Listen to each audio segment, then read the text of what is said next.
ಖುಷಿ ಆಗ್ತಾಯಿದೆ. ಆ್ಯಕ್ಚುಲಿ ನಾನು ಹೇಳೋದಕ್ಕಿಂತ ಆಡಿಯನ್ಸ್ ರಿಯಾಕ್ಷನ್ ನೋಡಿದಾಗ ಭಾಳ ಖುಷಿ ಆಯಿತು. ಯಾಕಂದರೆ ಒಂದು ಶೇಡ್ ಆಫ್ ಧರ್ಮನ ನೋಡಿದ್ದಾರೆ ಯಾವಾಗಲೂ. ಸೊ ಇವಾಗ ಮಾಸಾಗಿ ಒಂದು ಕ್ಲೈಮ್ಯಾಕ್ಸಲ್ಲಾಗಿರ್ಬೋದು, ಆಮೇಲೆ ಸ್ವಿಗ್ಗಿ ಬಾಯ್ ಆಗಿರ್ಬೋದು. ಸೊ ವೇರಿಯೇಷನ್ಸ್ ಇದೆ ಕ್ಯಾರೆಕ್ಟ್ರಲ್ಲಿ. ಸೊ ಪ್ರತಿಯೊಬ್ಬರು ನೋಡ್ಬಿಟ್ಟು ಇಷ್ಟಪಡ್ತಾರೆ. ಐ ಥಿಂಕ್ ಅದು ನಾನು ಬ್ಲೆಸ್ಸಿಂಗ್ ಅಂತ ಹೇಳೋಕ್ಕೆ ಇಷ್ಟಪಡ್ತೀನಿ. ನಾನು ಎಂಜಾಯ್ ಡೂಯಿಂಗ್ ಇಟ್. ಆಮೇಲೆ ರಿಯಾಕ್ಷನ್ ನೋಡಿದಾಗ ಅದು ಭಾಳ ಖುಷಿ ಆಗುತ್ತೆ. ಯಾಕಂದರೆ ನಾವು ಕೇಳೋದಕ್ಕಿಂತ ಜನ ರಿಯಾಕ್ಟ್ ಮಾಡಿದಾಗ, ಒಂದು ಫೈಟ್ ಬಂದಾಗ, ಒಂದು ಸೀನ್ ಬಂದಾಗ, ಸೆಂಟಿಮೆಂಟ್ ಬಂದಾಗ, ಜನ ವಿಸಿಲ್ ಹೊಡೆಯೋದು, ಕಿರ್ಚಾಡೋದು, ಕೂಗಾಡೋದು, ಅದು ನೋಡಿದಾಗ it was felt really happy and very bless. Thanks to my director Karthik sir, producer Venkatesh Murthy sir, artist Anusha ಆಗಿರ್ಬೋದು, ರಿಷಾ ಆಗಿರ್ಬೋದು, ಮ್ಯೂಸಿಕ್ ಡೈರೆಕ್ಟರ್ ಆಗಿರ್ಬೋದು, ನಮ್ಮ ಎಕ್ಸಿಕ್ಯೂಟಿವ್ ರಾಜೇಶ್ ಅವರು ಆಗಿರ್ಬೋದು. ಪ್ರತಿಯೊಬ್ಬರನ್ನ ಐ ಥಿಂಕ್ ಒಂದು ದೊಡ್ಡ ಸಪೋರ್ಟ್ ಆಗಿದ್ದಾರೆ ನಮ್ಮ ಸಿನಿಮಾಗೆ. ಶಶಿಕುಮಾರ್ ಸರ್ ಇದರಲ್ಲಿ. ಸೊ ಐ ಥಿಂಕ್ ಎಲ್ಲರೂ ಅವ್ರವ್ರ ಪಾತ್ರ ಏನೇನು ಬೇಕು ಜೀವ ತುಂಬಿದ್ದಾರೆ, ಅದನ್ನು ಆಡಿಯನ್ಸ್ ಇಷ್ಟಪಡ್ತಾರೆ. ಸೊ ಸಿನಿಮಾ ನೆಕ್ಸ್ಟು ನಾವು ಆಡಿಯನ್ಸಿಗೆ ಬಿಟ್ಟಿದ್ದೀವಿ. ಅದೇ ನಾನು ಹೇಳ್ದಂಗೆ ತುಂಬ ಇಷ್ಟ ಆಯಿತು. ಐ ಮೀನ್ ಯಾವಾಗಲೂ ನಾವು ಹೋಗಿ ಕೇಳೋದಕ್ಕಿಂತ ಜನ ಬಂದು ಹೇಳ್ದಾಗ ಖುಷಿ ಆಗುತ್ತೆ. ಆ್ಯಂಡ್ ಇವತ್ತು ಆಲ್ಮೋಸ್ಟು ನಮ್ಮ ಇಡೀ ಥಿಯೇಟ್ರ್ ಹೌಸ್ಫುಲ್ ಆಗೈತೆ.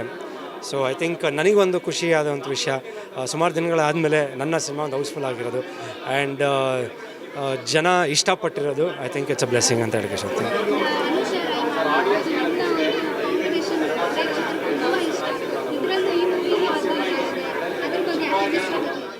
ಆ್ಯಕ್ಚುಲಿ ನಮ್ಮದು ಒಂದು ಸಾಂಗ್ ಇದೆ, ಆಮೇಲೆ ಅವರೊಂದು ರಿಪೋರ್ಟರ್ ಕ್ಯಾರೆಕ್ಟ್ರು, ಸೊ ನಂದು ಒಂದು ಸ್ವಿಗ್ಗಿ ಬಾಯ್ ಕ್ಯಾರೆಕ್ಟ್ರು. ಸೊ ಒಂದು ಲವ್ ಸ್ಟೋರಿನೂ ಒಂದು ಬೇಸ್ ಇರುತ್ತೆ.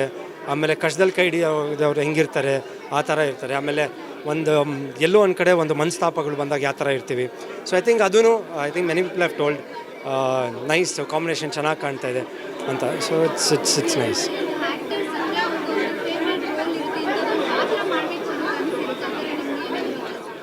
ಖಂಡಿತವಾಗ್ಲೂ ಒಂದು ಪರ್ಫಾರ್ಮೆನ್ಸ್ ಓರಿಯೆಂಟೆಡು ಕ್ಯಾರೆಕ್ಟರ್ ಮಾಡಬೇಕಂತ ಭಾಳ ಇಷ್ಟ. ಸೊ ಐ ಥಿಂಕ್ ಪರ್ಫಾರ್ಮೆನ್ಸ್ ಆಗಿರ್ಬೋದು, ಮಾಸ್ ಆಗಿರ್ಬೋದು, ಆ್ಯಂಡ್ ಒಂದು ಸ್ವಲ್ಪ out of the box kind of ಒಂದು ಕ್ಯಾರೆಕ್ಟರ್ ಮಾಡಬೇಕಂತ ತುಂಬ ಖುಷಿ ಇದೆ. ಬಟ್ ಯಾವುದನ್ನು ನಾನು ಇಷ್ಟಪಡಲ್ಲ ಅಂತ ಇಲ್ಲ. ಪ್ರತಿಯೊಂದೂ ಇವಾಗ ಈ ಸಿನಿಮಾಲಿ ಮಾಡಿದ್ದೀನಿ ತುಂಬ ಇಷ್ಟಪಟ್ಟು ಮಾಡಿರೋದು. ಆ್ಯಂಡ್ ಐ ಥಿಂಕ್ ಅದಕ್ಕೊಂದು ನ್ಯಾಯ ಕೊಟ್ಟಿದ್ದೀನಿ. ಸೊ ಮುಂದೇನೂ ಬೇರೆ ಬೇರೆ ಪಾತ್ರಗಳು ಮಾಡೋಕ್ಕೆ ನಂಗೆ ತುಂಬ ಇಷ್ಟಪಡ್ತೀನಿ.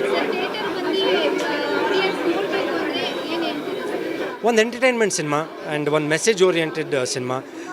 ಎಂಟರ್ಟೈನ್ಮೆಂಟ್ ಜೊತೆಗೆ ಒಂದು ಮೆಸೇಜ್ ಇದೆ. ಈಗಿನ ಕಾಲದಲ್ಲಿ ಏನೇನು ನಡೀತಾ ಇದೆ, ಯಾವ ಥರ ನಾವು ಹುಷಾರಾಗಿರಬೇಕು, ಒಂದು ಯೂತ್ಸಿಗೆ ಒಂದು ಒಳ್ಳೆ ಮೆಸೇಜ್ ಇದೆ. ಸೊ ಐ ಥಿಂಕ್ ಒಂದು ಮೆಸೇಜ್ ಇದ್ದಾಗ I think people should come and watch. ಇನ್ನಷ್ಟು ಹೆಚ್ಚಿನ ಮಾಹಿತಿಗಾಗಿ ಸಪ್ತರ್ಷಿ ಟಿವಿ ಕನ್ನಡ ಯೂಟ್ಯೂಬ್ ಚಾನೆಲ್ ಅನ್ನು ಸಬ್ಸ್ಕ್ರೈಬ್ ಮಾಡಿಕೊಳ್ಳಿ.